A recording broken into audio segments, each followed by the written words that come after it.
iTiS Well of Worship Fellowship, in truth and in spirit Well of Worship Fellowship.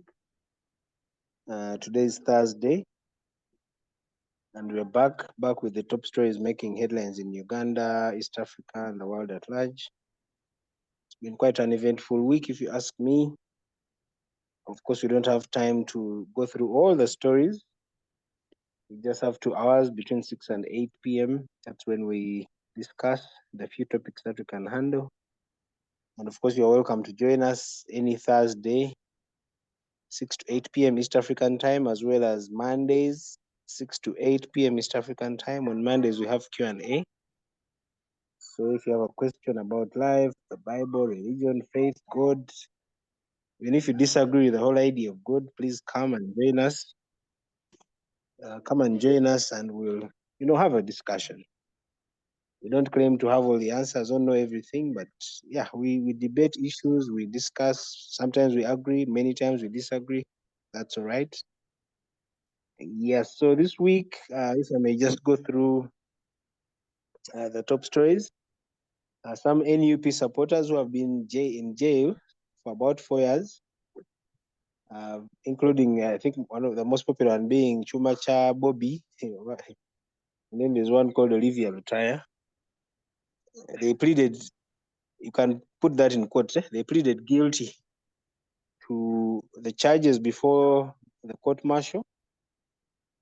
And of course, it is said that a certain minister in the names of Balam Balgahara made some phone calls. Actually, he visited them in prison on a Saturday, which is a non-visiting day officially.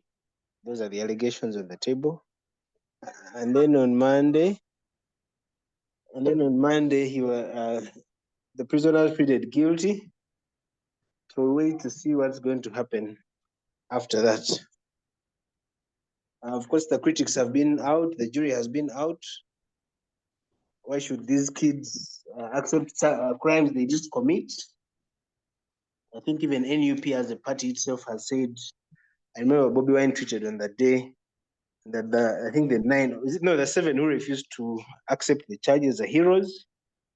These guys who accepted the charges are, he didn't call them traitors per se, but he said the ones who rejected the deal are what? The real heroes. Okay? Yeah. So we'll talk about that, as well as the former KCCA directors who have been, who were asked to appear at CID. And then when they appeared, they were detained and they're going to be produced in court. And their major crime is Kitezi, the collapse of Kitezi and the tragedy that happened there. Okay. And then we'll talk about what has been known as the Lumu Bill, but I think officially it's the Parliamentary Administration Bill. Lumu, the MP for Mitiana, went and decided to bring a bill. Among other proposals is the election of an LOP by all the political parties in the opposition. Fun enough, of course not surprisingly, all the representatives of the political parties rejected this, including the NRM itself, which said the spirit of the opposition party being able to elect a leader of its own is because the leading party has the majority. So these guys, as the next ones, should also have the prerogative to elect their leaders.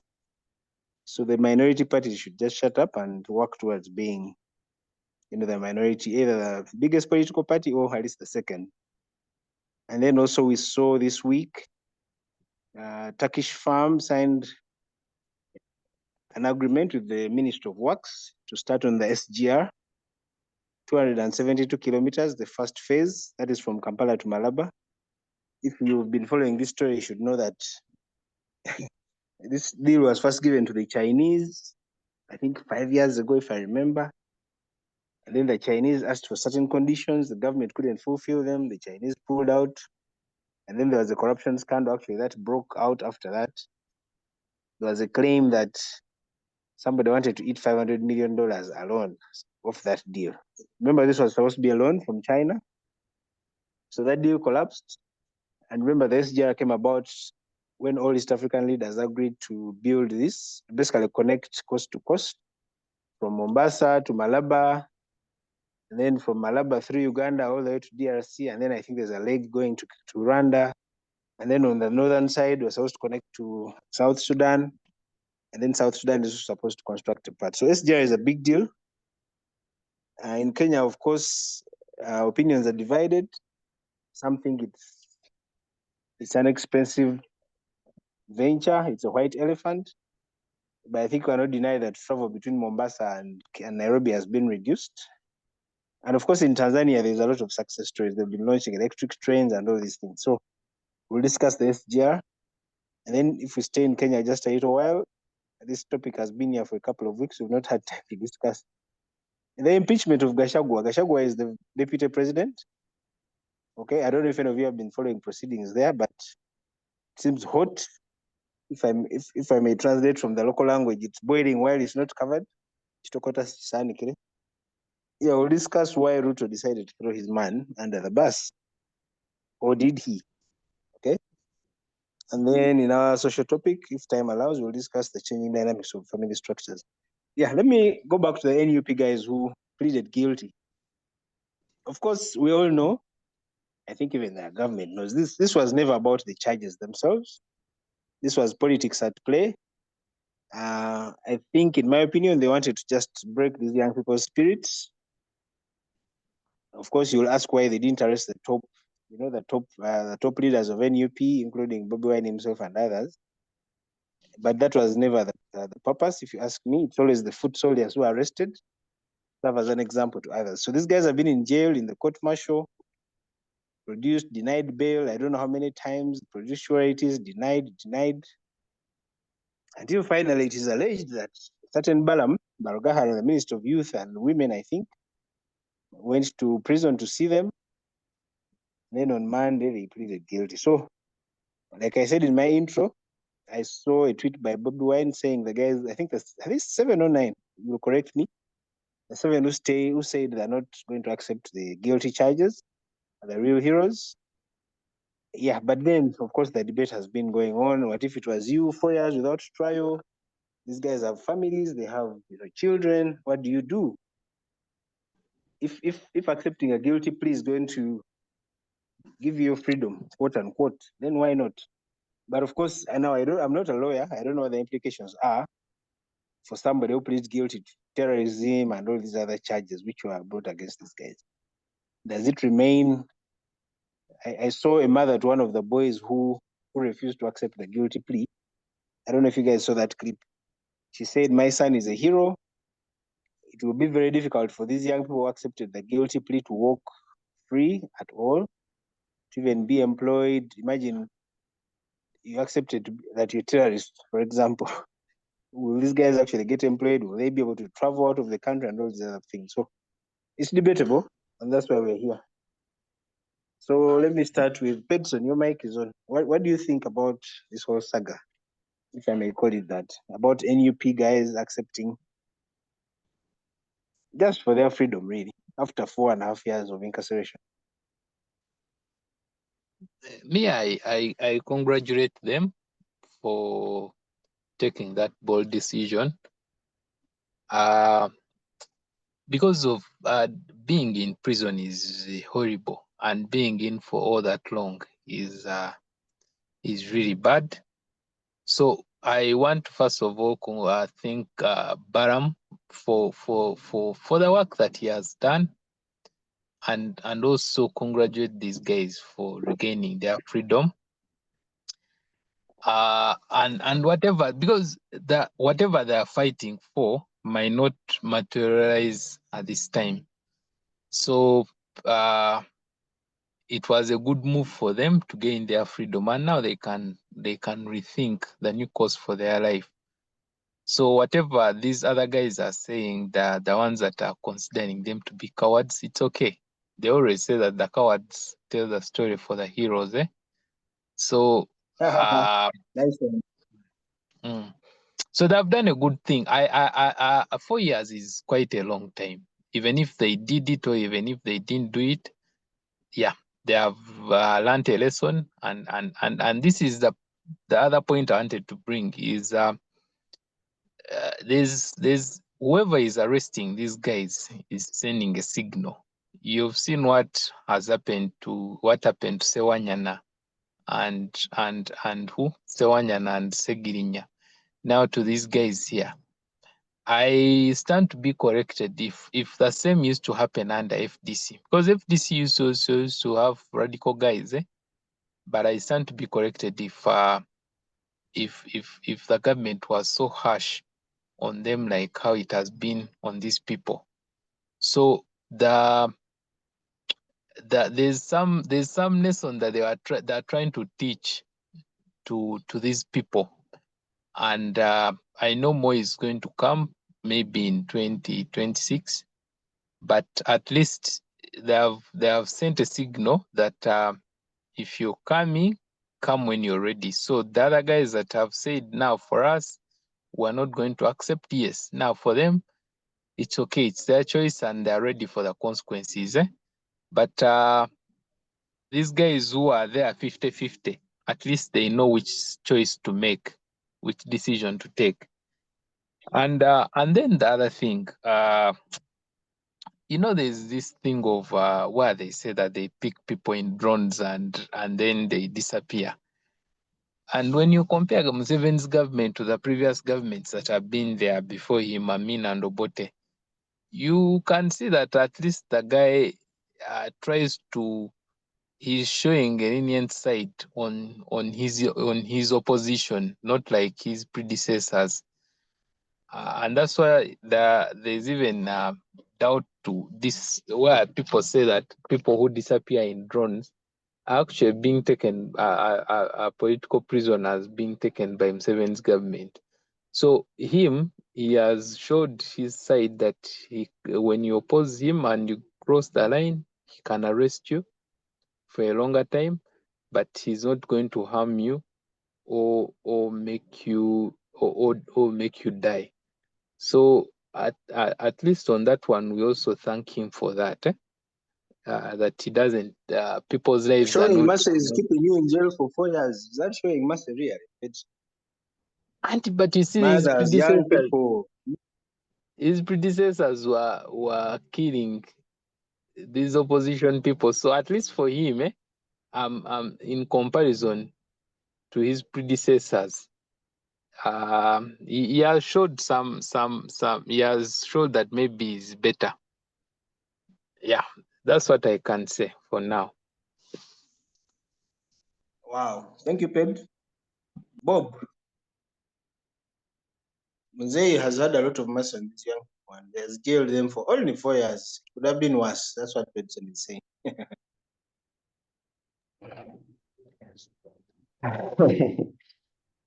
Edison, okay, could have been worse. Where is Chibalama and the other 18 who we still don't know where they are? So, I mean, facts on ground. There are some people who died in this process. Whether it was a mistake by the army or in the way they interrogated them.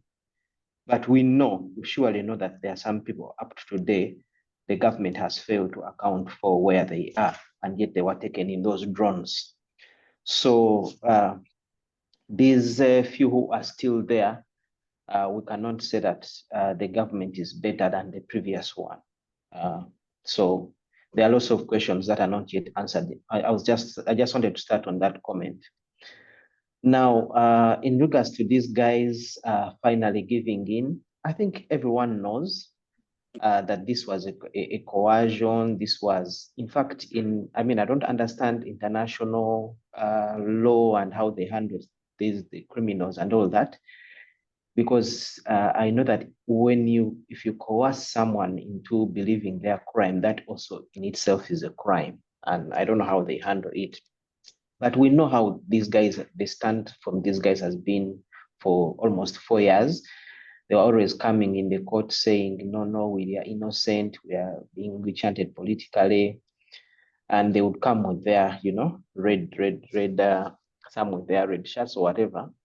Now, as we saw, the same guy who was always making noise, this time he came with in an NRM t-shirt, yellow t-shirt, and he was saying that, Bobi Wine used him. So anyone can really tell that, this change, we all know what Balaam probably did, told these guys that, it's basically an arrangement, and whether we agree or not, of course, we have to. Me, I have pity on these guys. I'm not the type who would say, "Oh, you hang in there." I mean, I'm not in their mind. They really want their freedom. If Balaam gave them a deal, accept this and this, and then the Mosaic will pardon. By the way, I'm not sure that they are already out. I don't think they're out yet. This is what I believe. They are still back in. They're not yet out. They're not yet out. Yes, so they are not yet out. So we don't know where this whole ploy is going to end. The government may even turn around and give them sentences, for that matter. Balaam's calculation, probably it will work out. We hope it will work out, that they will finally be released. But at the moment, we can even not talk of being released because they're still inside, and it's still Mosai's decision to make on whether to pardon them or not. So Balaam is just trying to play the cards, and I think he has manipulated Mosei really too much, in regards to convincing Mosei that these guys, they're being confused and all that. And anyway, I won't drill into that, but Balaam is really playing his games. But he's doing his part politically, to play his cards politically, and it will go on his record that he said he will free them and that he has freed them. He's a smart politician, and he knows what to say. And otherwise, without him, those guys will probably be there until maybe the government changes or anything.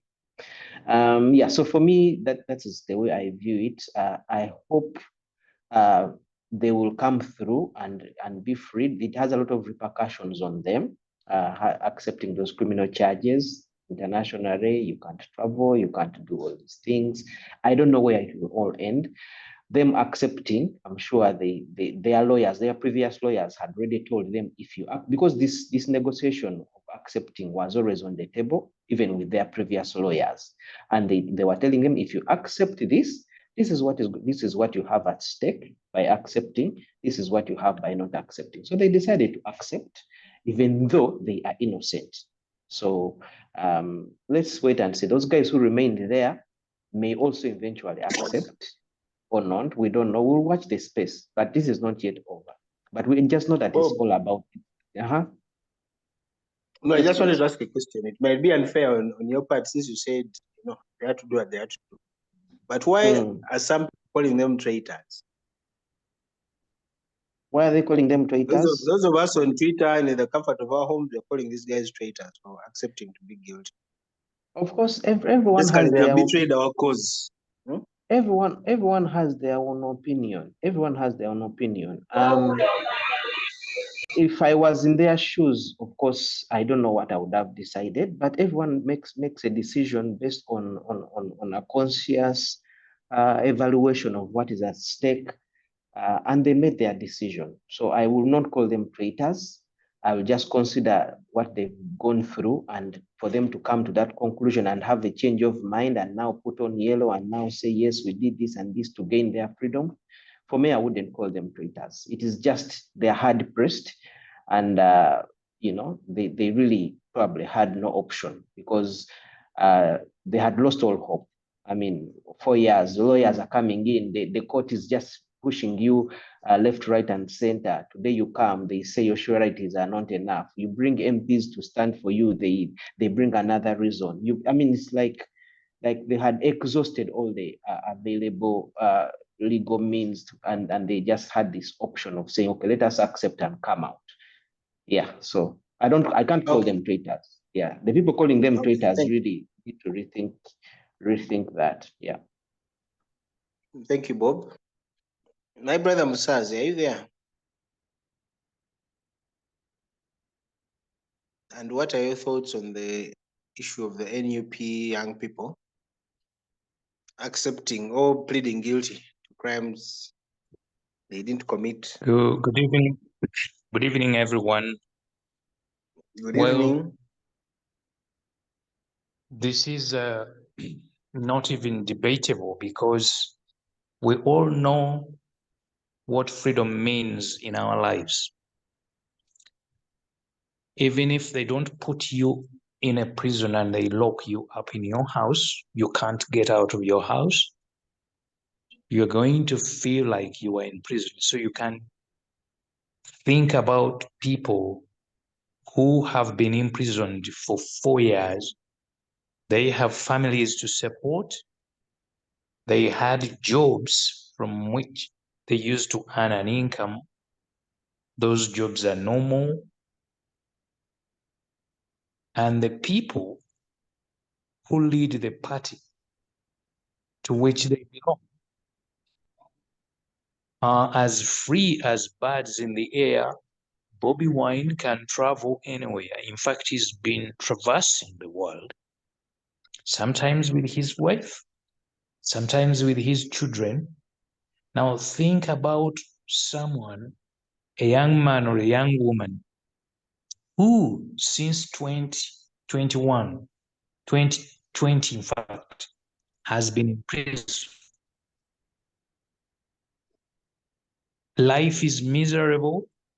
Life is hell. In fact, if you are in prison, Ugandan prison, you are in hell. Life is much more than hell. So you are in prison. The leader of the National Unity Platform is saying you should not say you committed these alleged offenses, because if you do that, you are going to betray us. It does make sense, but the NUP president is not going to be in prison for you. You will be in prison and he will be in the comfort and safety of his mansion. So I am speaking as a realist, someone who deals with a situation and does as it is without pretending that it is different. The reality is, as the previous speaker has been saying, these people have been suffering and suffering a lot. We have very limited life on this planet. You don't know if you are going to live to be 70 years, and now you've lost 4 years in prison. You can never get back that time, I'm telling you. Never. They can free you today, you die tomorrow. So you wasted 4 years in prison. Just as you are regaining your freedom, you are gone. So whoever is saying, oh, these young people are not committed to the struggle, to the cause of freeing Uganda from the dictatorship of Yoweri Museveni, whoever is saying that is not serious. Maybe they have never been to prison. Maybe they are just selfish, as all human beings are. So I can say I was not surprised at all. If I were them, if I were one of them, I would do exactly what they have done without any hesitation. We all want freedom. The reason people steer clear of wrongdoing is because of laws. They know if they break laws, they are going to go to prison. You go to prison, you lose your freedom. So let's not pretend that these are people who are not committed to the struggle, people who have let down Bobby Wine and his group. I've just told you Bobby Wine has everything he needs in his life. They don't. The leader of the opposition in parliament, Senyonyi, that position is equivalent to the position of a cabinet minister. You guys know this very well. So he's got everything in a country where people don't even have 5,000 shillings to buy a Rolex. And now you are talking about people who have been in prison for 4 years. I think I need to stop here because I will be repeating myself, but I think I've made my point very clear. Thank you. Yes, you have. Actually, you reminded us of being locked at home. Do you remember lockdown, guys? I mean, we had freedom to even walk around the village at least, but how hard that was to just stay home for those many days. Tom, what do you have to say about the NUP supporters? If at all it's going to be different from what the previous speakers have said. Wanjisebo? What do you have to say about these young people who accepted charge of terrorism in prison? John, you have to add anything? Yes, Auntie, I'm by the roadside. First of all, it is good they are out of prison. Whether They are not they yet have out. negotiated, They are not yet out. but they Just are going to get accepted. out. They are going to get out of prison in about 2 or 3 months. Whether it is a negotiated deal or not, it is good they are out of prison, irrespective of their political alienation. It is good they are out of prison. People who think they shouldn't be out of prison because of political statements, I think, are very unfair to these young men. So me, I'm happy they are out of prison. I think that's all I can say about them. Thank you. Okay, thank you. Let's move to the next topic Today, about today the you've thesis. spoken very well. I am happy. Yeah, Benson. Let's talk about KCCA. Benson, now that your microphone is on. Kisaka, Luyimbazi, that guy called Luyimbazi, and the third guy whose name I've forgotten. We were invited to record statements at CID, Kivuli, and then they were detained. So within a couple of days, they're going to be produced in court. What's happening? I thought firing them was enough. You know, that's what we do in this country. We fire you and then you go and eat your loot or whatever it is. What's going on here? Chaka was very unlucky and her team.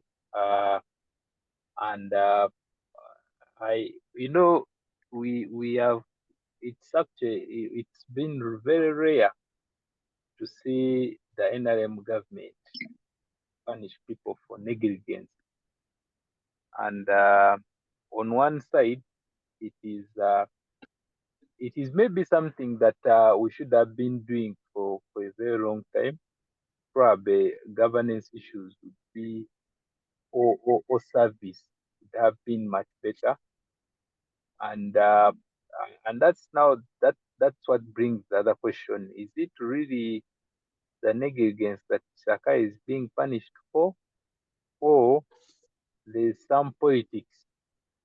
Probably she could have done something that is causing her to be punished like this. Because on one side, Saka says her budget was cut and she didn't have where to dump the rubbish. So that's why she continued using that place of Chitez. Now, when that thing happens, then you come back and punish her. But then the person that you're punishing was operating in a very tough environment, no resources, then the politics around KCCA. So the two things. One thing I get is the punishment for negligence or poor service delivery. If that is what the president has started doing, then we welcome it as Ugandan. We hope that if this trend continues, then probably, because you see previously public servants have been fearing only one thing: corruption. As long as you're not caught on the other side of corruption, you can do as how you want. You go to office anytime you want. You work as you want. After all, you signed the lifetime contract. Now, if now if the whip comes on service delivery, your performance, then probably this is something that is going to start shaping the public service, and it's going to improve on the performance. So that is one. Then two is I heard, now this is in the corridors, that it is the it's the mafias who actually who took her out, because there's some money apparently which is going to be released, or which has been allocated to buy a certain piece of land where the rubbish is going to be put, and she was trying to play around with she was trying to stop the deal. I think something like that. So I thought they already have the land. Are they just buying the land? They already have land. I'm sure there's a 20 billion. Okay, I heard that there's a 20 billion, which is causing her all these problems. So if it is on the political side, then she's unlucky that this is happening to her. And now me, my last point is that if it is negligence, I want to see if they're going to also do the same to the U-boss guy, because yes, Saka's negligence led to loss of lives, but also this guy of U-boss, if you're to punish, then he should also be punished for his negligence and not. There was no loss of life, some would argue. Yeah, but you can just fire him and replace him because he didn't deliver well. Yeah, that's my argument. Okay, thanks, Plead. Yeah, whether the other thing we need to think about is 2026 is coming. We're if you don't know, the campaigns have already started. If you're waiting for nominations, I feel sorry for you. Campaigns are here. We're in campaign season. So for me, Kisaka and group, it's probably they're just political, what are they called? Sacrifices to score some political points. Not that what they did was right. No. In fact, I wanted to ask a question. If you're in a position like Kisaka, for example, because I hear this argument all the time. I've been given this position, there's no money, there's politicking and all these things. Why don't you resign and leave the place? Why do you stay there until a disaster actually happens? What's wrong with resigning and saying, you know what, I can't work, I don't have the tools to do my job? Why don't you resign and do other things? Eh? Jennifer resigned. Yeah, and I'm giving kudos to her, because if she couldn't work in this environment and said, no, I'm out of here. So why do you stay in a place until a disaster happens and then you say I didn't have resources to avert the disaster? Just get out of there. Or am I being idealistic? Because I know an ED of Kampala earns what, 50 million a month? How much do they earn? Around there. It's not easy to leave that money behind. Maybe I'm speaking idealistically. You guys can help me. Bob, can you talk? Because there are not so many jobs where you can earn 50 million a month in Uganda here, especially. Bob, are you there? Sorry, I was off for a while. You're talking about Kisaka, sorry? KCCA, yes. No, for me, I'll just have a simple statement. I think it's a right move to do. It's basically to teach other people. I hope there are no other motives behind this action, but if it's to bring to leaders to account, this is a right move. It will teach a lesson to other people who are into positions of responsibilities to take their jobs seriously and do things the way they are supposed to be done. Not the thing we've been seeing of people, like, for example, this guy, we just talked about the census thing, the population census thing, the guy just making statements, my kids are educated, I'm just doing you a favor to be in this job. Take responsibility for the wrongs that you've done and let action be taken such that people take their jobs seriously. The problem we have in Uganda is that ministers and whoever, people in leadership, they just put coats behind their seats and they go and enjoy life. They are not responsible for the tasks they've been given. So for me, this is a good move. Probably it will teach other leaders. Yeah. Okay, thanks, Bob. Masazi, how many Ugandans can leave a job of 50 million for lack of tools or budget? How easy is it? Am I being idealistic? Yes, I think you are being idealistic, because we all know that Uganda is a desperately poor country. 50 million shillings is the kind of money that many people who are employed, in fact, people who think that they are gainfully employed, quote and unquote, are not making 1 year. So you have just one person getting that money on a monthly basis. It's an awful lot of money. And since we know that the principal reason people go to work is to make money,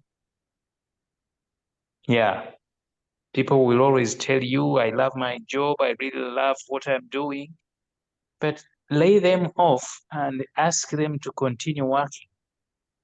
If they turn up, if you don't see empty chairs, then you know what I'm saying doesn't make sense. But I do know for sure, as a mature man, that the main reason people go to work is to make money. So if someone is making 50 million shillings in a country where annual average income is less than $1,000, maybe these days it's $1,000 because I saw the finance minister, I think in the budget speech of this year, saying that GDP per person in Uganda is now $1,000 plus. So if that's what on average people in Uganda earn, and you earn 50 million shillings, you are earning a lot of money. That means it's almost impossible for you to resign just because the budget with which you work is not enough for you to be able to execute the duties you are supposed to execute properly. So people just hang in there. The money is good. The benefits are great. In fact, both are great. If someone is earning 50M, that is a fantastically large salary. And then they have a Porsche SUV for which the government hires the driver. So Kisaka doesn't even have to drive high USV. There is a driver that the government pays and the government buys fuel. If she's flying, let's say, to the United Arab Emirates, she's going to fly business class. How many Ugandans get on the plane at Entebbe International Airport and they're going to fly business class or first class? Very, very few. And the few that have that luxury get the money from the government. So I wouldn't say that Kisaka should have resigned, but on the action that the government has taken against her and the people with whom she used to work, I really don't have much to say because it makes sense. It's what you should expect the government to do. But those who are saying, look, this woman was working in a very difficult environment, maybe they have a point. So until you hear her own side of the story, you really cannot say, why did you do nothing about Kitezi? Why? You may be blaming somebody whose hands were tied behind her back. And let's not go back to what you were proposing, resign if they, I mean, it's the right thing to do, but who is going to resign in Uganda? You know, people just don't resign as long as the money is good. And even if it's not, I mean, we know LOC chairmen who have clung to these positions for years and years. The money is not great, but there are many benefits accruing to them because they hold these positions. So that's what I would like to say. Thank you very much. Thank you, Mfazi. Tom?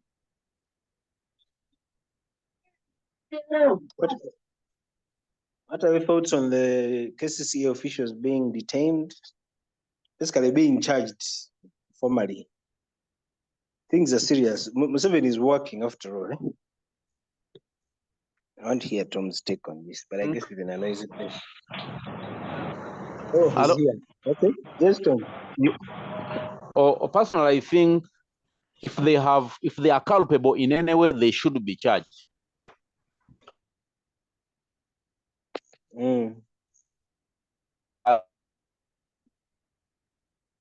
This region.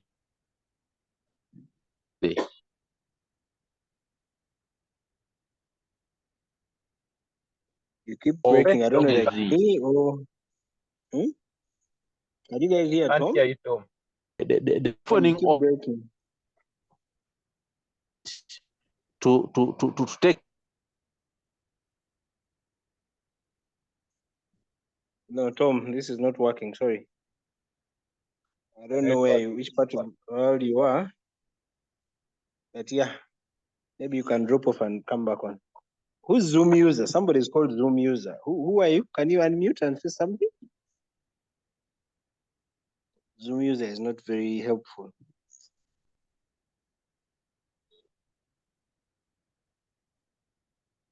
Okay. Tuyinza okuba twalumbiddwa zi drone in terms of Zoom.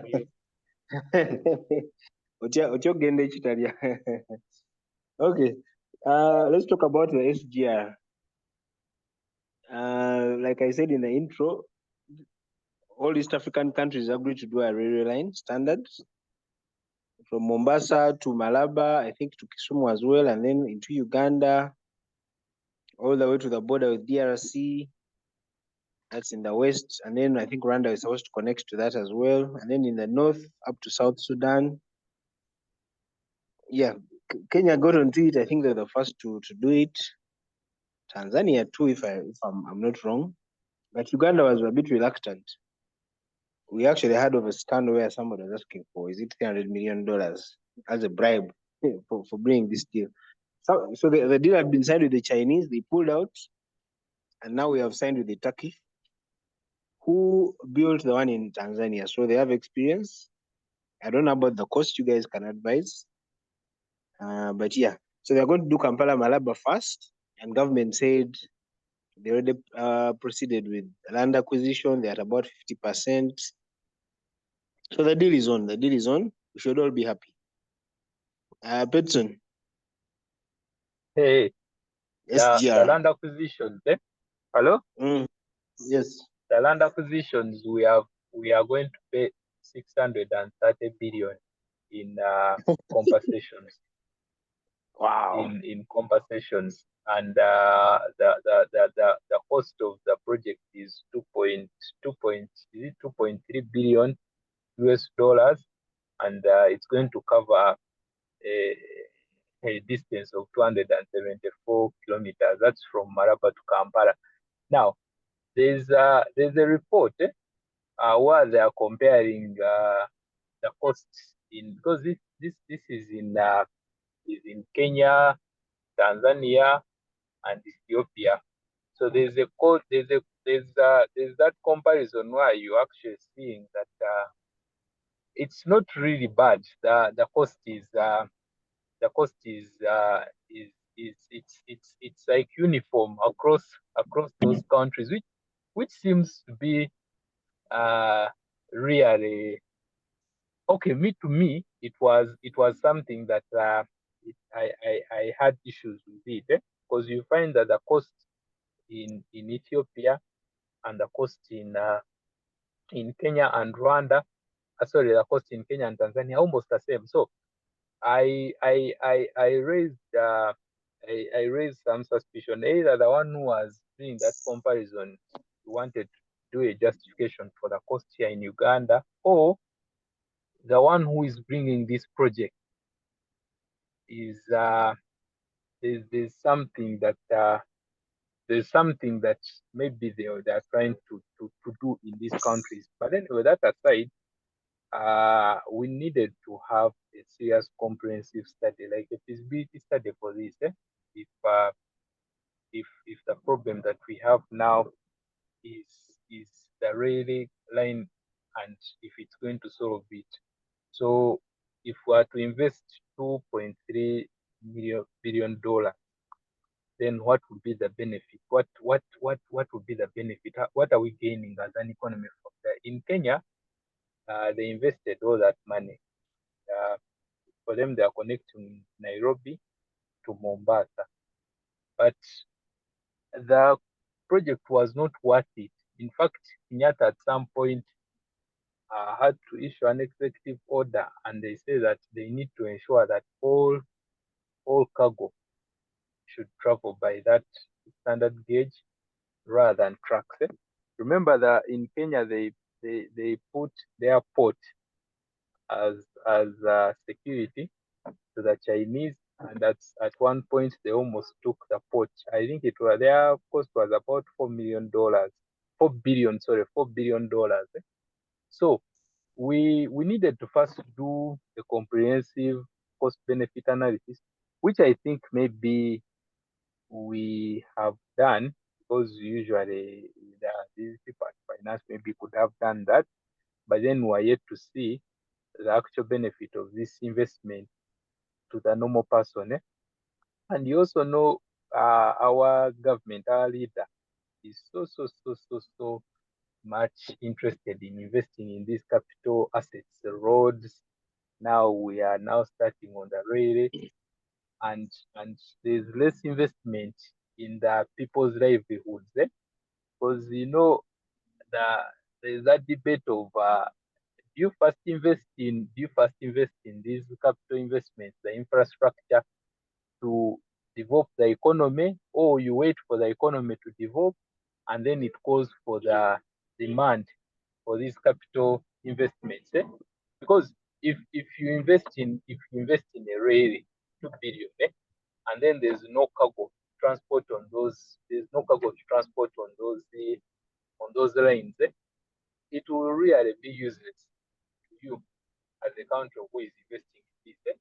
So I am still looking at this project from one side. I'm yet to see the benefit, and the moment we start getting the benefits 10 years from now, then we'll come and discuss and say that this was a good investment. But for now, I am seeing it with one eye closed, because at least our neighbors in Kenya have complained about the investment, that it was not a worthwhile investment. Yeah, that's what I can say, Jay. Thank you, Ped. Yeah, cost-wise, of course, we can argue about it, but in the case of a landlocked country like Uganda, can you really say we don't need a modern, you can put quotes on that, modern transport system? Because if you ask the traders and the businessmen, the cost of transporting their goods from the coast to here is, I think, it probably drives the price up by 30 to 40%, if I'm not mistaken. So you cannot discount the need for a cheaper and probably faster way of transporting goods. Now, whether the cost is justifiable, again, we can argue about that. But let me welcome Alan, and Alan, Zoom user dropped off. Alan, thanks for joining in. We are discussing the SGR deal signed between the Ministry of Works and that Turkish company which did the one in Tanzania. So we assume they have the experience and the competence. But obviously, we've missed the discussion around the NUP supporters pleading guilty, and then, of course, the ex-KCCA officials being detained. Yeah, so start with the SGR, Alan. What do you think? Do you think it's really worth the investment? 600 billion in just compensating, acquiring land, for example. Thank you very much for welcoming me to this Zoom meeting. I'm sorry I couldn't get on earlier. I missed those other topics, although I didn't have much to say about some of them.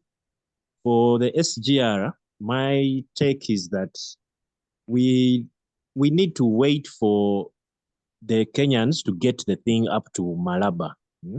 Until that happens, the investment is, for me, I think it is what you would call grand haste, where governments set up big projects that have big money, and they take many years to implement, while a lot of the money ends up in their pockets.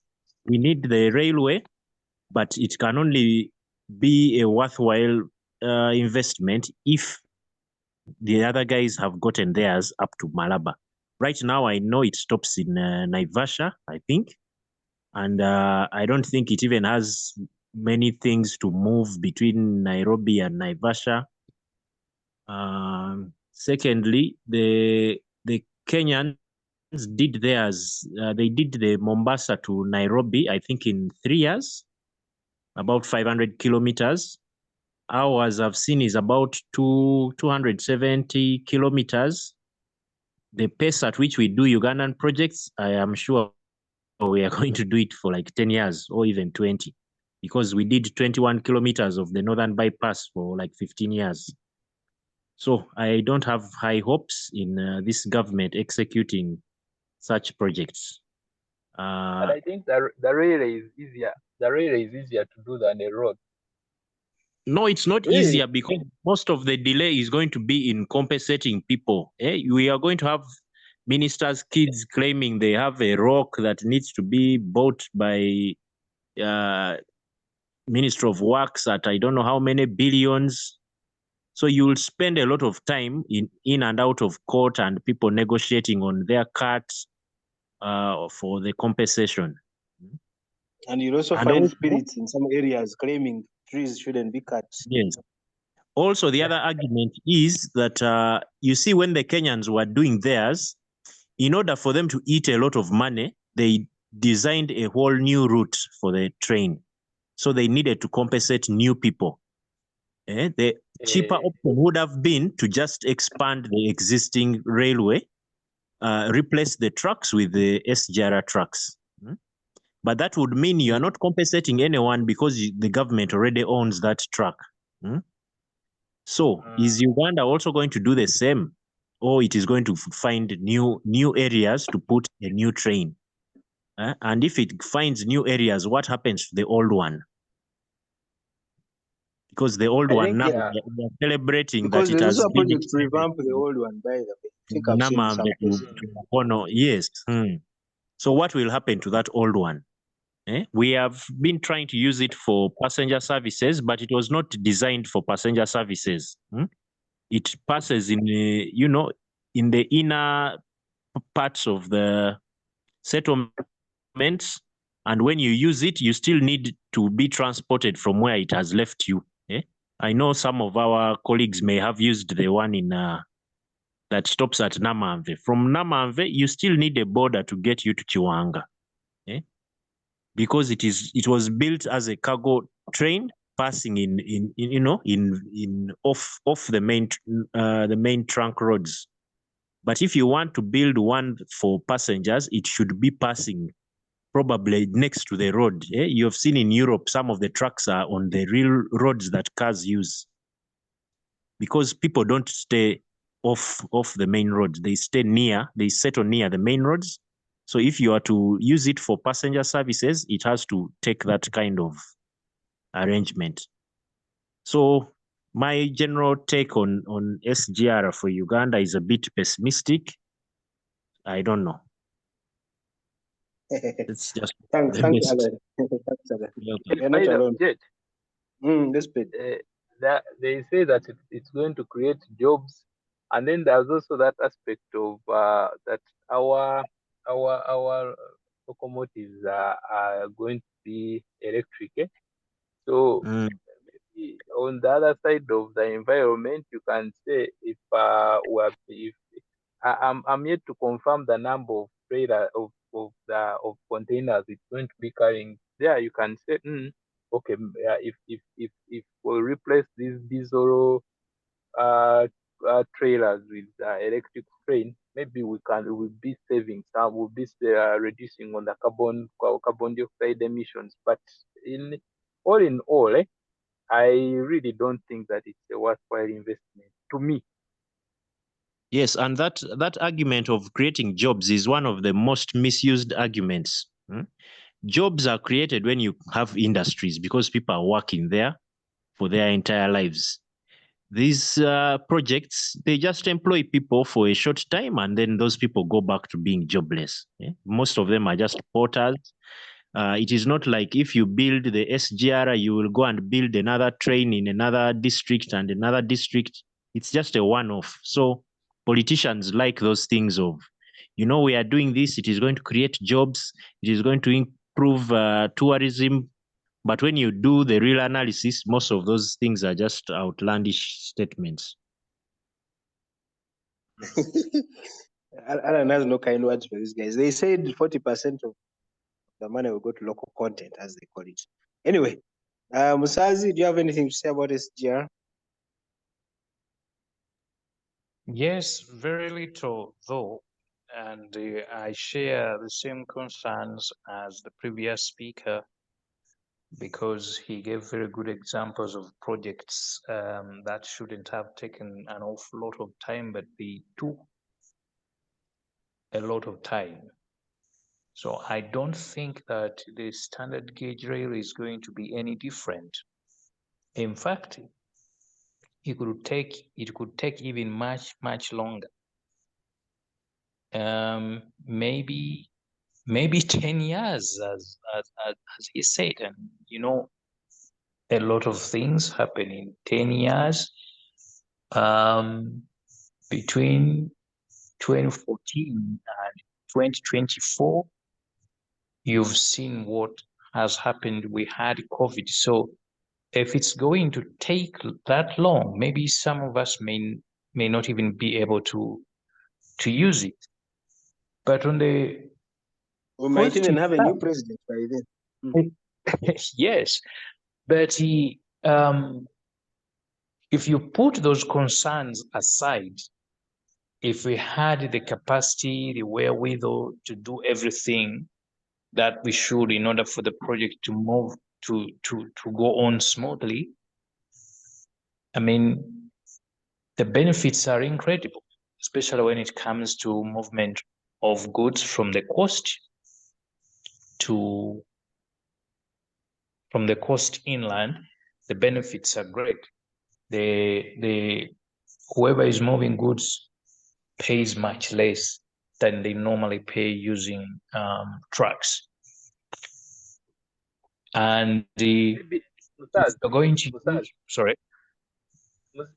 Just point of information in Right. Kenya, after the standard gauge, after that completed, the transporters were not using it, and the debt was accumulating. So Ruto made an executive order that all cargo should be moving on the rail, and then they started using the rail, and it was. But then when Ruto came, he reversed it. He said, it's open, you can use whatever you want to use. And now the transporters actually using what? Are using trailers. Meaning that, yes, we may say that it's cost saving to use the train, but there's a reason why these transporters are actually not using the cargo train. They're not using the train, they're using the trailers. So we may think that it's cheaper when the trailers are actually cheaper. What are those reasons? Why would guys reject a faster means of transport? And you see, okay, me what I know is, what I think is that the trailers are more efficient. Most of these importers, some of them have their own trailers. They have accumulated that capacity to find that he's a wholesaler, but then he has his fleet of trucks that transport his goods. So it's cheaper for that person to use his trailers to transport his things rather than you waiting for a train that is going to first put 20 trailers. You have to wait for Jet, you have to wait for Musazi, then you move at once. So, and then also maybe the cost, because you see we haven't gotten a proper report on the details. You may find that the trailers are actually cheaper than the train. I doubt that. Somebody to educate us, I guess, but I doubt. I also And have why do you doubts think, about that, but Musazi hadn't finished his submission. Musazi, you finished your submission. I was saying that I also have doubts about whether the trailers cost less. Maybe there are reasons that we don't know why Kenyan traders are not using the standard gauge railway. But my point is based on what we've had. And it is actually verifiable because in places where the railway system is efficient, is effective, transportation of goods is much easier and even faster. And I'm saying that if the project is a success, we have all the benefits to reap. The question that we are asking is, does Uganda have the capacity to execute this project the way it should be? That's my contribution. Okay, thank you. Okay, at least on this one, we can bank on the contractor because they say they did the one in Tanzania. So at least in terms of expertise and experience, I just hope we don't frustrate them with our politics, like Alan said. Bob, you're talking SGR. Do you have a different contribution to make? I'll just re-echo, I think just say priority is really, really important in this matter. I think development is welcome. Whatever the cost is going to be, it is good to have this development long term. But we just need to be sure that we are putting our priorities right. We are still having people drinking in the same wells with cows and goats and dogs. We are still having children who have to move with bricks to sit on under a tree to attain the basics of education. I mean, is this $1 billion project worth prioritizing, or could we approach it in a different way? You guys all know. I hope it's what happened to the Entebbe Express Highway, where you bring in an expatriate, they take over the construction, and then you give them a lease to collect, to scoop their input into the project. You, as the country, you have the road to use, and the investor is also given time to take their investment out. So that way, it is not costly to you as a country. Nayenga mufunye the service, I mean the infrastructure. So I don't know if some of these things could be looked into, given that we have other really pressing priorities that we cannot compare ourselves with Kenya and Tanzania and these other places who have already moved strides in the basic fields which we are struggling with. So for me, that is my thought. And the issue of starting on this project and it stops halfway due to corruption, money being eaten, and all these delays, is it worth really prioritizing? I don't know. Yeah, thank you. Thank you, Bob. Alan has given us some very good information in the chat. Actually, now that I think about it, I used to sell electricity for about 7 years. The reason the cost of electricity is like that, among other factors, is because of the dams. We took loans to build the dams, some of which are not even yet fully functional. And so whatever we sell, we must pay back the loans, which is why the cost of electricity in the short and probably to the medium term is not going to go down that much. So I suspect it will be the same for the SGR. Because it's being built with a loan, there'll be calculations, pay back the loan in maybe 10 number of years, rather 10 years or X number of years. And then they work backwards, so the cost should be this and so on and so forth. So yeah, we'll wait and see. I don't know if anybody else has a contribution about this SGR, or we move to the next issue, which happens to be Kenyan politics. Do you guys follow politics in Kenya at all? Over the last couple of weeks, there's been some, what can I call it? An attempt to impeach the deputy president. Of course, the opinions are divided. Isaiah, I know you follow Kenyan politics, so I'm going to start with you. Opinions are divided.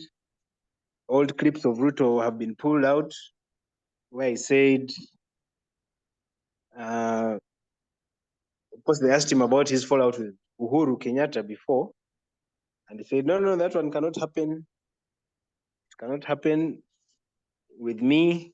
Ours is going to be different. And then, of course, just a few years down the road, it's the same. Isaiah, please switch on your mic. Nancha, you've said in the chat, why don't they ask for more years for paying the loan and then make it cheaper? Yes, thankfully, Peterson is here, the economist. I know doing a longer term loan is cheaper in terms of payments, but then you end up paying more money because of the period. If you have ever taken a bank loan, you should know that the longer the repayment period is, the more money you give back. But I guess we can decide. No, Jethro, it is whether you not want to pay cheaper. more money. It is not cheaper, it is expensive, but you pay less installments, but it's more expensive because of the That's what I actually meant. That's- You pay less Yeah. monthly or whatever, but in the end you pay much more money when you add it all up. That's what I meant.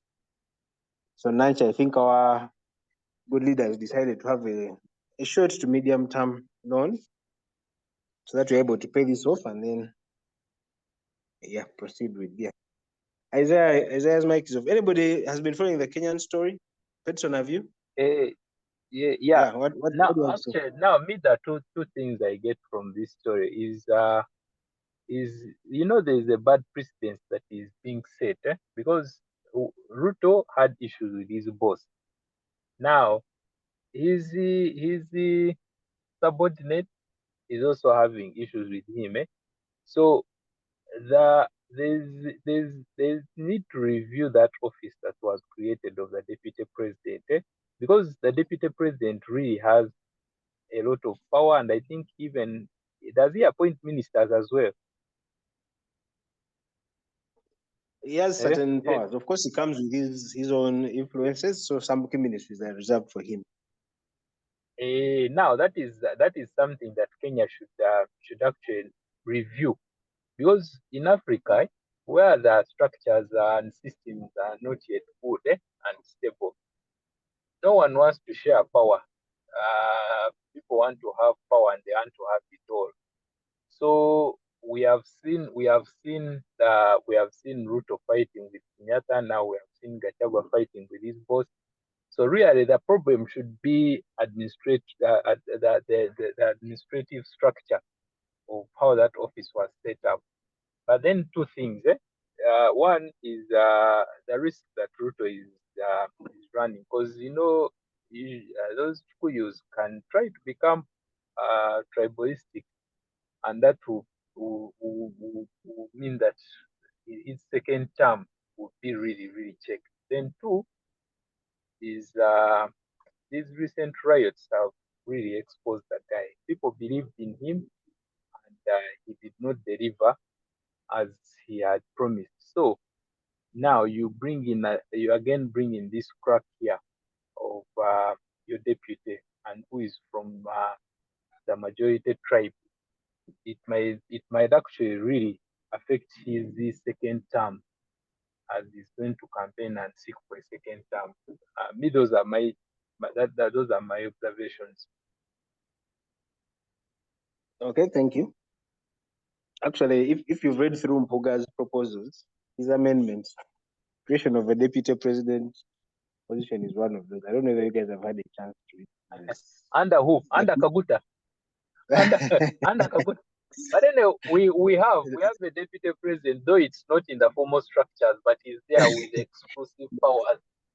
The one in Gulu. Hey. Nakasongola. Okay. Yeah. Okay. Who else has been following the Kenyan situation? If he is not the president. The guy in Gulu. Yes. Seems like he's the one in charge. Well. Let's continue with Kenya. Alan, have you been following this story? It seems like in Africa, politics should be a winner takes all. This thing of sharing power, it seems like it's not a good idea. That's what Peterson thinks. What do you think? Yes, I've been following, and first of all, that position was created because the previous elections had ended up in what they called the handshake, to sort of accommodate the loser. Because the way Kenyan politics is set up, it depends on tribal mathematics. So if two tribes come together and win an election, there is usually like a third tribe that feels it should have been also part of government. That is why when you have an election, you see the winners are now talking to the opposition leader and somehow sneaking that person back into government. So they created the deputy president position, but the position also looked like an internship for the next president. So when they had Uhuru and Ruto, they started clashing immediately because every time the elections end in Kenya, campaigns for the next elections start immediately. So the person who is number two starts creating his own base, which makes the number one uncomfortable. So it's always the same excuse that this person is undermining me. And then now number one starts a fight with number two. In order for that fight to be effective, number one goes out and looks for the opposition guy, because that now makes number two much weaker. Because now this one says, on the election, but I also have the opposition in my pocket. So for you as number two, who do you have? So the first one, they clashed because, of course, Ruto was already trying to create his base, stealing a lot of money. You need a lot of money to just, run an election. So Uhuru started distancing himself from Ruto. Now we have Gachagua. So Gachagua was appointed, was chosen because he was the best person who could fight back against Uhuru Kenyatta. Because for them, their politics, yes, their politics, for you to get to the top, you first conquer your area. So if you're a Mugisu, you must be the top Mugisu. So when you get in, you have to fight like the Nandala Mafabi of that side. You abuse the guy until that guy gets off the top. So you inherit that person's support. Now, Gachagua had been a personal assistant of Uhuru Kenyatta, so he knew a lot about him. So they chose an insider who could attack the other guy viciously and win over the votes of the Kikuyus. And also because the other side had a Luo, the Kikuyus have their long history with the Luos. So it's also easy for them to be convinced not to vote Raila. Than it is easier to tell them don't vote Raila than to tell them vote Ruto. So if Raila is on the other side, it's almost a done deal. So Uhuru campaigning for Raila didn't work out because he was campaigning for a Luo and telling the Kikuyus to vote for a Luo, which was not going to happen. Now, after the election, you notice the margin for Ruto winning was a small margin. So now Ruto has to strategize for the next election. To get a bigger margin, his mathematics is that now I have to isolate the Kikuyu. I have to get the Luyas. I already have Mudavadi and Wetangula in my government. I have already signed a deal and gotten the ODM people who are the Luos. You see Raila now, Oscar, no, not Oscar Sudi. There's this guy who got the finance ministry job. Those are guys from ODM and from the Luo Nyanza area. So now he has those ones. He also has the cost because Hassan Joho is now a minister. So he's trying to isolate the Kikuyu to make them the opposition against the rest of the tribes. Something which Raila did in 2007. That's why Kibaki had lost that election and had to just rig, because Raila had managed to collect support from the Kalenjin, because Ruto was in his camp. He had the Luyas, those Mudavadis were in his camp. He had the coast, Balala. There's that guy called Najib Balala. Those guys were all in his camp. So the only ones he didn't have were the Kikuyu. So he was telling the voters, these guys are the ones who have been in power for a long time. They have caused us all our problems. Let's vote against them. And that's why the election became very violent at the end. So that's what he's trying to do by isolating Gachagua. But now Gachagua has already seen it through it. So he also started fighting against it. In the process of fighting, he undermined Ruto. Yeah? If you saw the statements he made during the riots, of course, Ruto was saying these people are, thugs on the streets. They are trying to break the law. And then Gachagua went to Mombasa and made a statement where he was saying he's sorry for the families who each have lost their young sons and daughters. Yeah? He made that emotional speech, yeah, to show that the government has done a wrong thing. So now Ruto has to punish him. And Ruto is a very vicious person. If you cross him, he has to take you until you cry tears. So that's how this process ends. He's going to crush him, take away even all his riches, but also Gachagua already knows how to play rough. So it's going to be interesting. Both sides are going to go native, and for us, we shall just enjoy. So now I have seen the latest update. Gachagua is in hospital. He's trying to delay the process. And if Senate impeaches him when he's not there, he will go to court, and the court will reverse the decision. It will say, you impeached the guy without allowing him to defend himself. So the game is on. Don't you just love politics? I enjoy especially the Kenyan one, because for them they have the benefit of not having the military in the mix. So their politics is active and not so lethal like where you have politics, the army, like in Uganda or Rwanda. Rwanda, yeah. Okay, thank you, Alan. I think you've summarized it very well. Unless somebody has another burning contribution. Isaiah, I see you've switched on your mic. Do you want to add something to the Kenyan situation? Or we go straight to Israel? And how this small country of a few people is? Hello, how are you everyone? Nice to see you here. Good to have you here as well. About Kenya, I think they copied the American system, but the only problem is that they customized theirs so much, and they forgot that they were Africans. So they are struggling with what they copied from the American system. So that's number one. Number two, what do you mean, Isaiah? What system? that of having a running mate. Oh, okay. Yes, that of having a running mate. You see, the American version, you don't see those things because every running mate knows that he has to support his senior or his boss for the next term. And that thing is set from the parties.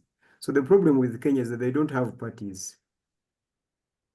They don't have, they just have pride.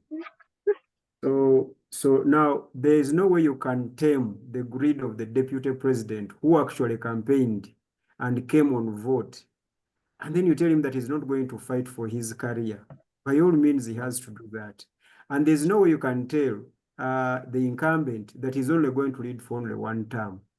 And yet the trend is 2 terms and then you leave. So it is a confusion. They have failed to create parties.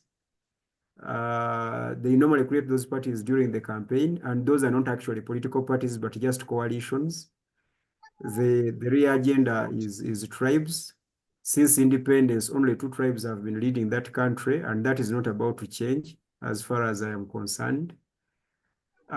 Even the tribal sentiment has also failed. So basically, Kenya has its own version of politics.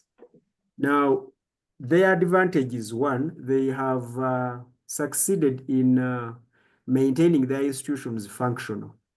And that is one thing that Uganda can copy. That is after this president, because for us, we are stuck with an old man and we don't want to disturb him. And I'm actually warning all of you because I know most of you do not like my father. Please do not disturb him. He's about to leave. But I think after he has left, we need to start with the institutions. That's what we need to start with. Because that is what makes Kenya survive. Kenya is surviving on functional institutions. Without those functional institutions, Kenya is ruined, absolutely. So Gachagua, whether he survives or not, Ruto will come back. Ruto will still come back. And Alan, Ruto is not planning to get rid of the Kikuyus. He's actually planning to use Ndidi Nyoro to keep the Kikuyus running. So he still has the Kikuyus through Ndidi Nyoro, because Ndidi Nyoro is one of the probable candidates to replace Gachagua, that young rich boy. And you saw how he behaved in the parliament, this lower parliament of theirs. So basically that is it. So what was in the Senate? You guys need to go. You need to go to YouTube and watch how Kenyans do it. I looked at the Senate and I was crying. What happened to us Ugandans? You can't have those heads. I mean, those are Swahili people. How can Swahili people be more intelligent than us, the Bantu? I was so disappointed. The way they were discussing and asking questions. I just remembered that the leader of opposition is Joe Senyonyi. And that is it. You know what to say, yo. bw'atatukayo abakoze pointi.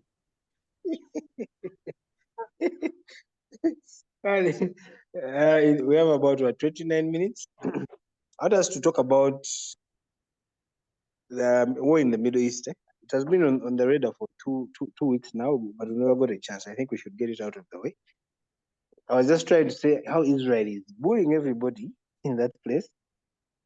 How these so-called the police of the world, these big countries, cannot even say anything against whatever is happening. I mean, how did how did Israel get such a grip on the world? I don't know who I should start with. Let me start with Musazi. Musazi, are you there? No, nobody Yes, can I say a am. thing against Israel. What? How special is that country? For heaven's sake. Your comments are very interesting because I think what you are asking is what many people have asked. But we have to remember that Israel is supported by a country that is widely viewed as the most powerful economically, most powerful militarily. And if you look at the United States, the Jews are hugely influential people, very powerful, very rich. So if you have the US as your number one ally, and you have a lot of enemies in the region you live in, because if you look at the Middle East, I think Israel has diplomatic ties with Jordan and Egypt, if I'm not mistaken. All the other countries have no diplomatic ties with Israel. So in effect, they are like enemies of Israel. Maybe And also Israel, sorry? Maybe Saudi Arabia also. I don't think so, Saudi Arabia.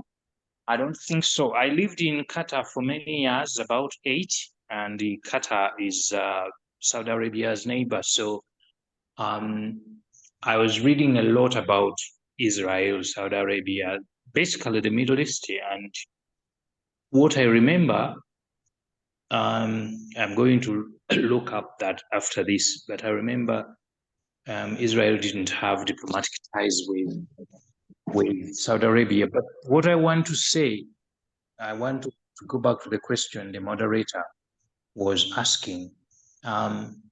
Israel is supported by a country that is very strong militarily, and Israel's army is also very strong, and they have an intelligence service, Mossad, which is very efficient and effective. So if you have enemies that you are going after, you have a strong army, you are backed by a country that is very powerful militarily, economically,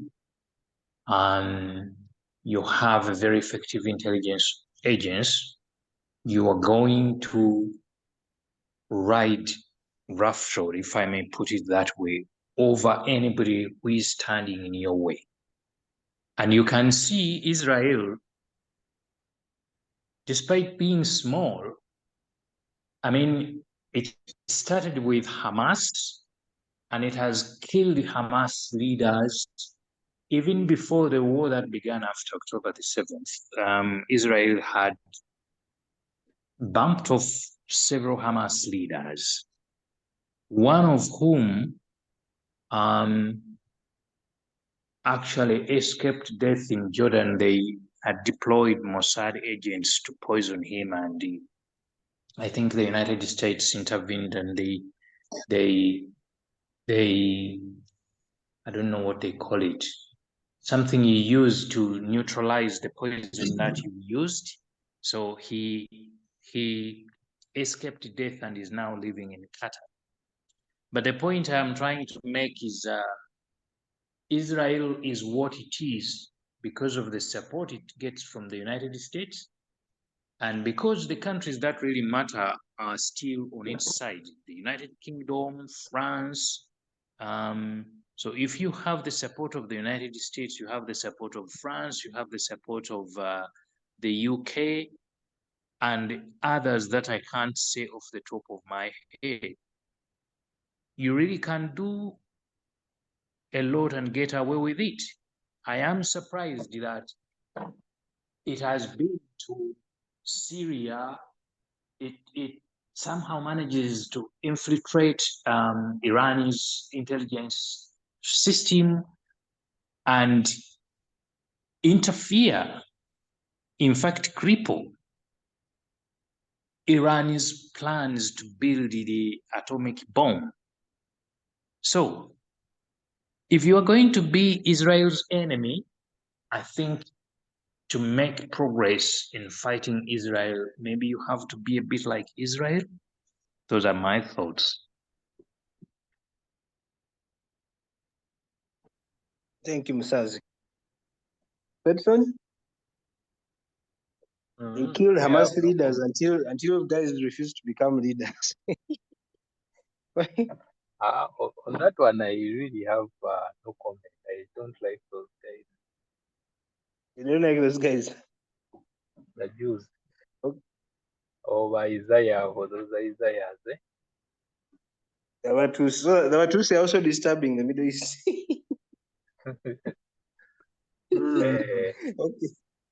That is not fair. Okay, Isaiah, what is fair? What exactly is happening in the Middle East? Israel is the Rwanda of East Africa.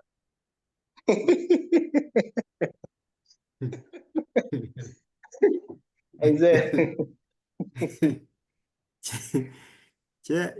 Chairman, I would like to leave this forum because I am attacked. You feel attacked? Yes, I feel attacked as but for me, you know my position. I belong to Russia. That is Russia versus Ukraine. I am Team Russia. Then Hamas and Israel. I am for Hamas. How? Yes, I am for Hamas because and I'm on record here. But you're a Because pastor, Yes, I agree. I am not a stupid pastor. I am a theologian. That is for do you Monday. think We shall talk Hamas? about the theology on Monday. I just want to ask you a quick question. Mm. Hamas, when it carried out that deadly attack on October the 7th, it thought that it would probably, in some ways, curtail Israel's capacity to attack it, but I find that it achieved the opposite because the attack has been really devastating. The entire Gaza has been, erased. Buildings are down, people have been bombed in hospitals. Nothing really works in that place. And as I've been saying, Israel continues to assassinate Hamas leaders. And without leaders, you know how challenging it can be to lead a movement. So for me, the question has always been, the question is, if Hamas continues, and there is no doubt it will continue because it is committed to wiping out Israel, the same goal that Iran is pursuing. Not easy, of course, because they have been doing this for decades and they haven't succeeded. So Hamas will continue, Israel will continue. You are supporting Hamas. I don't support Hamas, I don't support Israel. The key question we have to ask is, where will it all end? Because we've seen people who have very little to do with this conflict dying needlessly. Children, for example. Because if it were only Hamas fighters getting killed, that would be understandable. You can say Israel was attacked, 1,200 people were killed by Hamas. So Israel is retaliating and is killing Hamas fighters who were responsible for that. But Israel is carrying out indiscriminate attacks. It is bombing homes. It is bombing hospitals. So whoever you support in this conflict, where does it all end? Who is going to emerge the winner? Israel may kill all Hamas leaders. It may extend the war, take it to Lebanon as it has done, maybe even to Iran. But do you really think these countries, Lebanon, Iran, and the militant groups, Hamas and Islamic Jihad, do you think they're going to sit back and say, oh, now Israel has been doing this, it has crushed us, we now give up, we've surrendered, there isn't going to be any more fighting? I don't think so. Musaz, was that a quick question, really? But moderator, here's the thing. First of all, the war between Hamas and Israel, regardless of who supports Israel, there can never be a winner, not in the history of this world. That will not happen.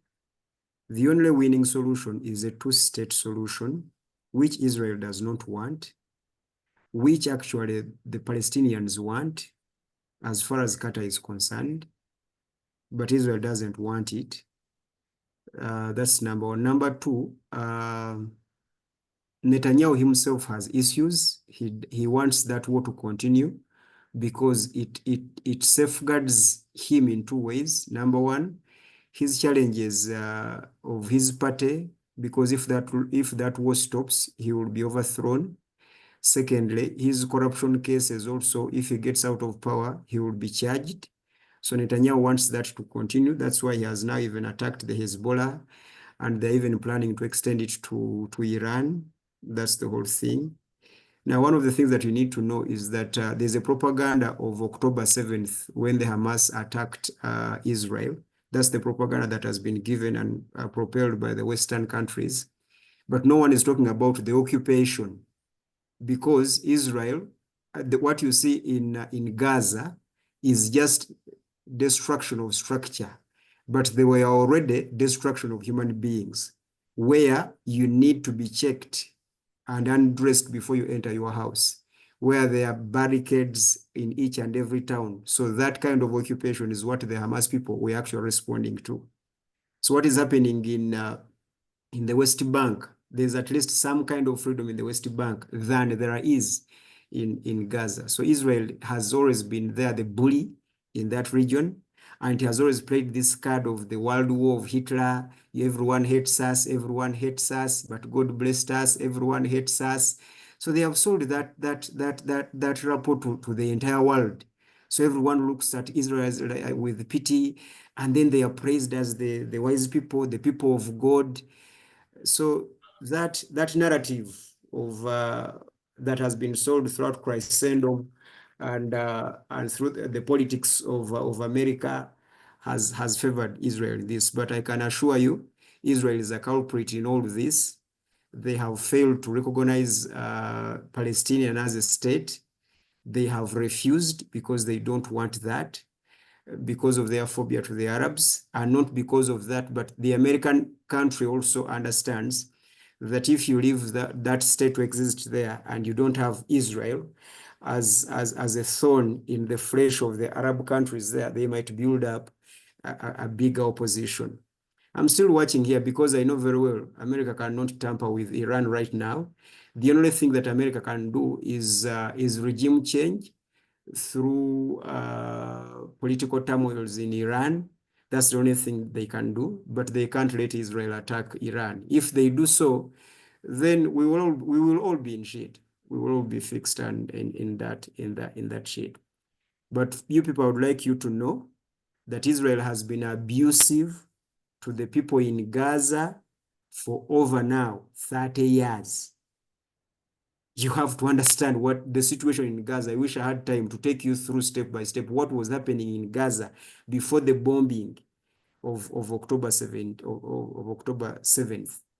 So Israel's are bullies. Let's not defend them like many other Yes, but you know, I think I haven't been allowed to speak, but I am jumping in here. 1 minute, Musaz, then I give you a Okay. chance to somebody. Yeah, I was just saying that a lot of people, millions actually, will say Israel has done terrible things to the Palestinians. That's correct.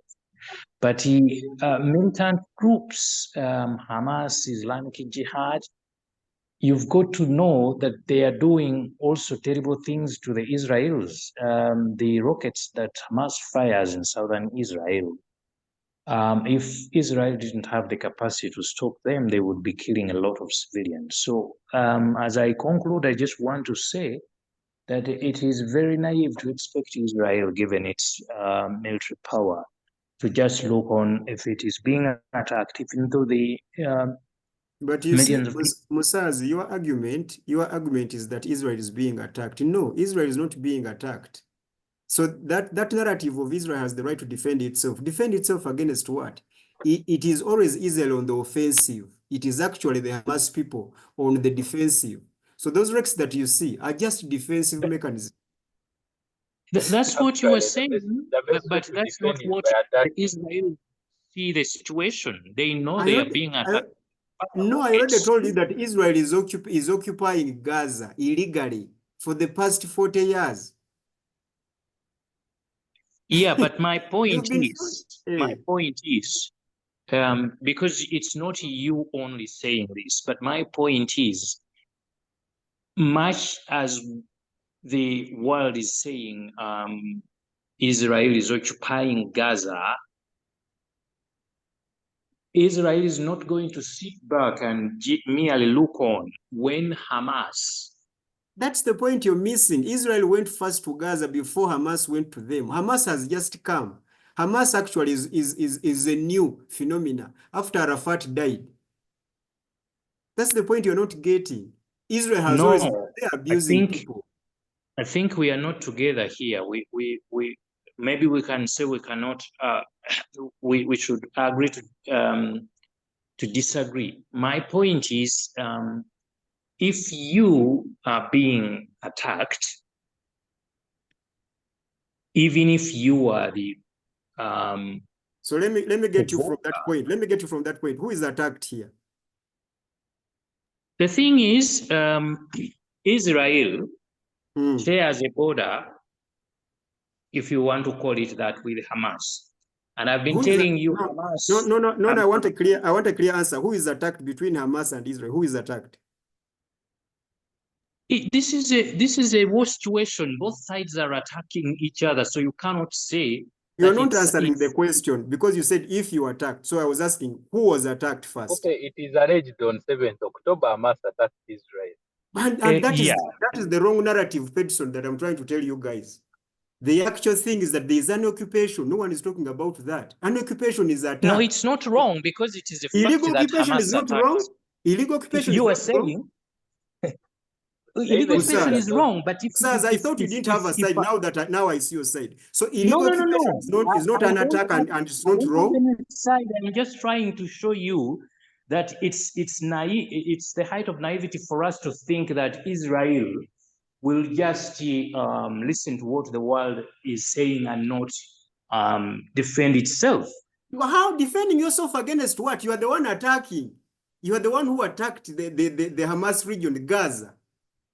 That's why I really got you and actually even responded to you, but you don't want to see because of the Western narrative. Here's the thing, Musaz. Israel already had occupied Gaza for the past 40 years, and people are actually suffocated. That is why Hamas came to fight the way they are fighting. When you go back to read the history of the conflict, you can see that once the war started, Israel had to do everything in its power to deal with the enemy. And this is why I'm saying that in a war situation, you can always expect anything. You are not going to say that you are being unfair or doing things that are unjust, because it's war. Both sides have to fight each other. I guess the question was who started the fight. I think that's where Isaiah wants to focus. Who started this whole fight? Who started the fight? The current conflict is going on because Hamas attacked Israel. Everybody knows that. Okay, thanks. Thanks. Let me give a chance to Alan. You've been quiet. Do you want to say something about this Middle East conflict? That conflict has gone on for so long. It is one of probably the most obvious injustices the world has seen. I mean, I have my house and then someone comes and occupies the sitting room.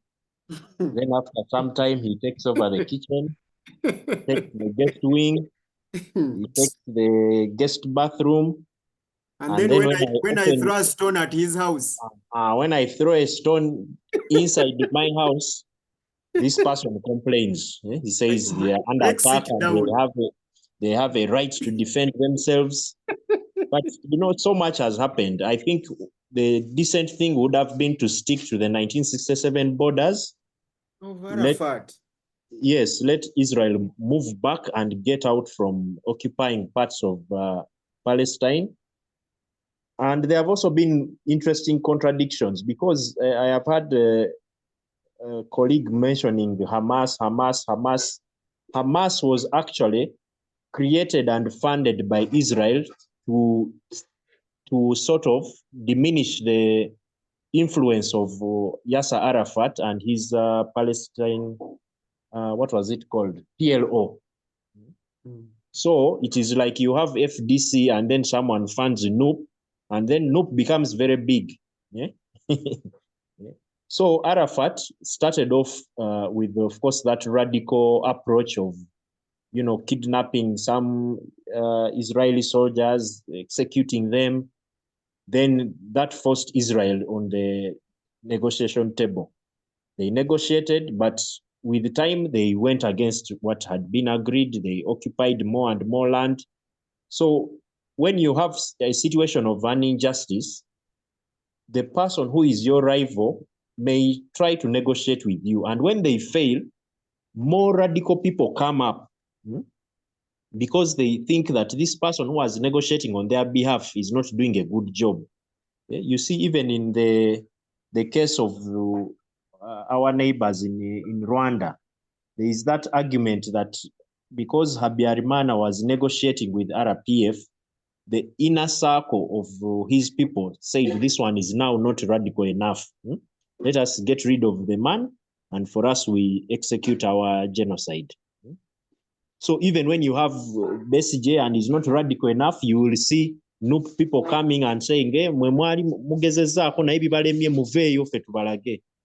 so even when the time for NUP comes to get off the scene, another more radical group will come, because the other side is not, listening, it is not giving in, it is not compromising. So usually the person with more authority determines the outcome. If you have a leader who overstays, that leader now determines the opposition, because the more moderate people came and left because those people could not match this person. So even when you destroy Hamas or Hezbollah, you're going to get more radical people because the problem has not been solved. You have just bullied these people more and more. You're still taking their land. You're still executing their people. You're banning people who are in hospitals. Surely, how do you expect it to go? And someone who has nothing to lose, that person always fights in more radical ways, because they have nothing to lose. They can explode themselves on you. They can even sleep with you and give you diseases. They are at their last point. So you cannot say that Israel has a right to defend itself. Israel is already strong enough to defend itself against anyone. They fought. No one is even attacking Israel. Yes, they fought wars with multiple countries. How can you say that such a country is fearing Hamas or Hezbollah? It's just using those excuses to keep occupying more land. Even this war they are fighting now, it is to kill as many people as possible and occupy their land. Once they clear an area, you've seen how they bomb areas. They bomb and flatten the whole area. Then they bring graders, they grade the place and put up apartment buildings. When they finish those apartments, if you are a Jew and you are living in Chiwanga, you can just move and they will give you a free house. You go and occupy that place. So me, I don't wish that the Israel side continues bullying these people. They have suffered enough. They need to get out of their land. But powers that matter are on the side of Israel. That doesn't matter. You can be a rapist and you have powerful parents. Still, they have not won with those powers, and they will not win. Yes. Yes, they will not. You watch and see.